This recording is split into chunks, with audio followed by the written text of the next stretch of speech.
Despite their children's begging and pleading for soda or juice, many parents never serve anything other than milk with dinner. "Drink your milk," they say. "It's good for you." As adults, we're all well acquainted with this idea. Milk is good for us. But beyond this vague notion and the familiar milk mustache media campaign, confusion clouds the specifics of exactly why that is. What about milk is good for us? How does it really improve our health? Experts share the makeup of milk and dive into the details that make this drink a dietary staple for millions of Americans. Milk's makeup. According to the National Dairy Council, milk is filled with 9 essential nutrients that benefit our health. Calcium, builds healthy bones and teeth, maintains bone mass. Protein, serves as a source of energy, builds, repairs muscle tissue. Potassium, helps maintain a healthy blood pressure. Phosphorus, helps strengthen bones and generate energy. Vitamin D, helps maintain bones. Vitamin B12, maintains healthy red blood cells and nerve tissue. Vitamin A, maintains the immune system, helps maintain normal vision and skin. Riboflavin, B2, converts food into energy. Niacin, metabolizes sugars and fatty acids.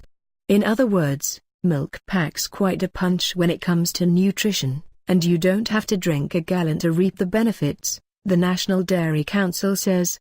In fact, the council says that just 1 8-ounce glass of milk provides the same amount of vitamin D you'd get from 3.5 ounces of cooked salmon, as much calcium as 2 1/4 cups of broccoli, as much potassium as a small banana, as much vitamin A as 2 baby carrots, and as much phosphorus as a cup of kidney beans. Milk and weight loss.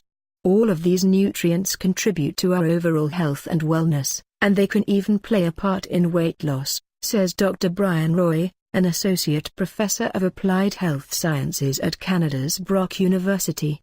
Dr. Roy published a study on the impact milk has on the body post-exercise. While he admits there's some controversy surrounding milk's influence on weight loss and body fat in general, he also shares that recent studies have shown that when milk was consumed by young adults after weight training, they lost more body fat and gained more muscle mass than those who had consumed different drinks that contained the same energy and macronutrients. The important message from this is that it is probably important to include multiple servings of milk as a part of your daily diet, Dr. Roy says. However, simply adding more milk to your diet will add to your total energy intake. So, if you add more milk to your diet, it likely will be most effective if it replaces other sources of energy from your diet, to ensure you are not consuming excess calories. Milk and disease. Ready for a shocking statistic? According to research led by Professor Peter Elwood of Cardiff University, drinking milk can lessen the chances of dying from illnesses such as coronary heart disease and stroke by up to 15 to 20%. This research, a systematic review of evidence from 324 published studies, is actually the first time that disease risk associated with drinking milk has been looked at in relation to deaths from those diseases. However, there are conflicting studies that claim milk actually contributes to disease, specifically heart disease. What about them? The fact that milk drinking raises cholesterol is, for many people, proof that milk is a cause of heart disease, Elwood says. But cholesterol is only one mechanism in heart disease. Blood pressure is another relevant mechanism, and milk drinking is associated with a lower blood pressure. It is therefore totally unreasonable to base conclusions about milk and heart disease on the effect on cholesterol alone. Heart disease isn't the only thing that can be affected by milk. Elwood says that analysis of large, long-term studies shows that milk and dairy consumption are associated with a small reduction in death from heart disease events, strokes, new cases of type 2 diabetes, colon cancer and possibly bladder cancer.